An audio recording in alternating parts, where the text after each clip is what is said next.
Welcome to Coming Down the Pipe.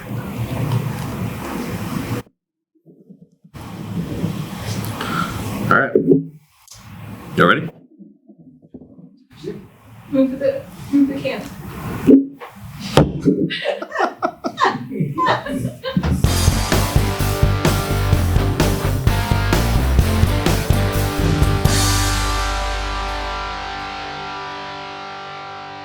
Welcome to Coming Down the Pipe, ARS Global's monthly podcast about pipelines, pipeline construction, investments, and the market in general.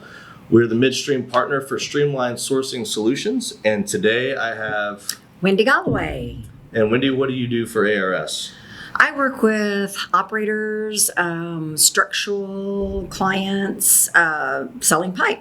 Okay, great. And I'm Josh Averitt, president of ARS Global, and I handle some business development functions as well as some general operations items. And today, Wendy, what we're going to talk about is what does resourcing look like from the seller's side? So if you want to give us just a little bit of general insight, maybe we'll have a couple questions at the end, but why don't you tell everyone here what resourcing looks like from a seller's point of view? Well, if you think about it, like sellers will review idle inventory that they may have, and through several programs that ARS has to offer, we can increase the returns for the sellers. And we cast a wide net. We can reach construction companies, other operators, distributors.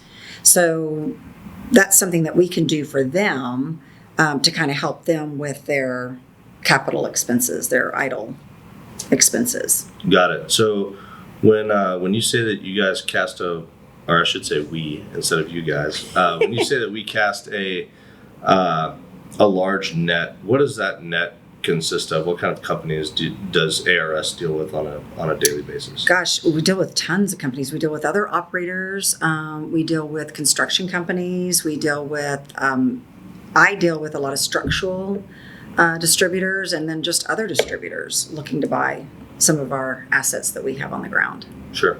So whenever the sellers are looking at hiring ARS to help them dispose of inventory, can you talk a little bit about the things that a seller should be evaluating? Yeah, if you're looking at your idle capital, you need to evaluate your operating expenses, your leases, your overhead, your inventory tax. Just idle capital can be turned into cash. Sure. For the operator. And actually, we had an operator recently. Actually, within the last couple of years, they had purchased quite a bit of pipe for a pipeline, and they were having some regulatory hurdles to get the pipe in the ground. As we all know, that's been kind of a topic of frequent discussion lately. And a large warehouse company came to the landowner and said, "Hey, we're going to put a warehouse right on top of where this pipe sits. And by the way, you have X number of days to remove it." And I want to say it was like 90 days. It was a really, really tight timeline. And that company came to ARS and said, "Hey, we need some help.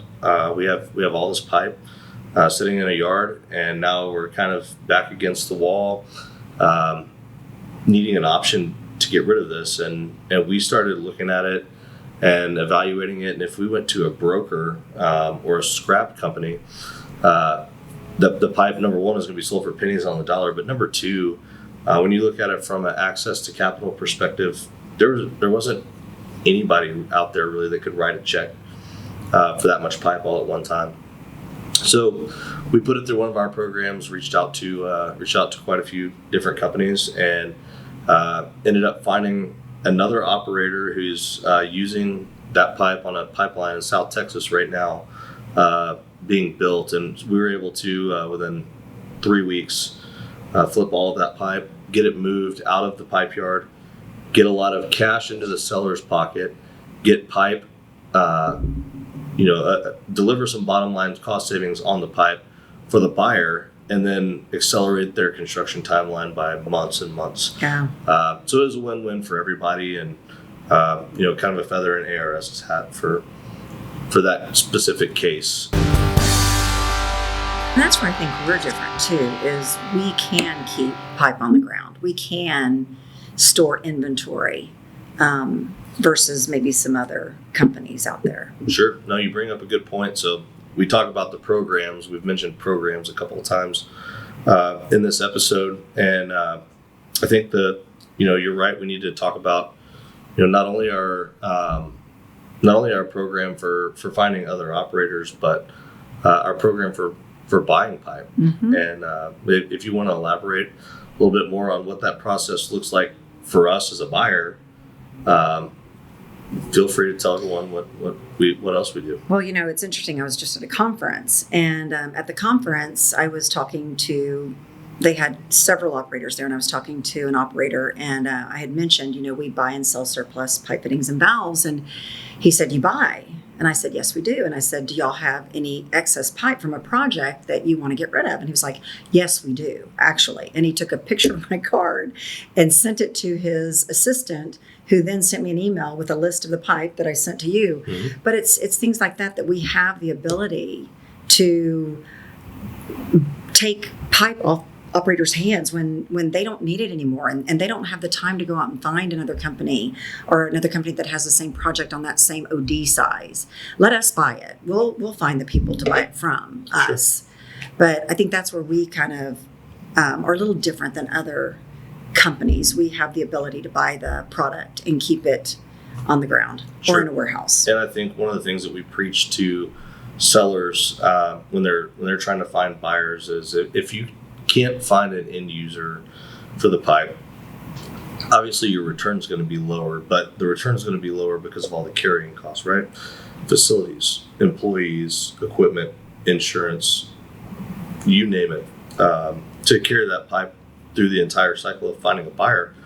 But one of the things that ARS and our sister companies we pride ourselves on is having facilities Mm-hmm. and yards to be able to move the pipe to. So if an operator is going to terminate a lease or whatever the case may be, much like the case we talked about earlier, we're able to take that pipe and move it to our facility if we need to, Mm-hmm. and store it there until we can find a buyer. Where there's quite a few broker offices, I would call it that don't actually have any physical assets, and that's an advantage that ARS has when to a seller. And I think too with ARS, we've got great relationships with other companies who help us, like other logistics companies that can help us move the pipe. So we have really good relationships with other companies within the industry. And I think that's where we're a little different, because we can, in a moment's notice, get pipe moved if we need to. Yep, I totally agree. And as far as the peer-to-peer sourcing model goes, if I was a buyer for an operator, what kind of inventory can I expect you to be able to find, and what benefits would I have as a buyer if I was an end user? I think by calling us, because we do have such a large quantity of pipe, and then our sister company also has quantities of pipe.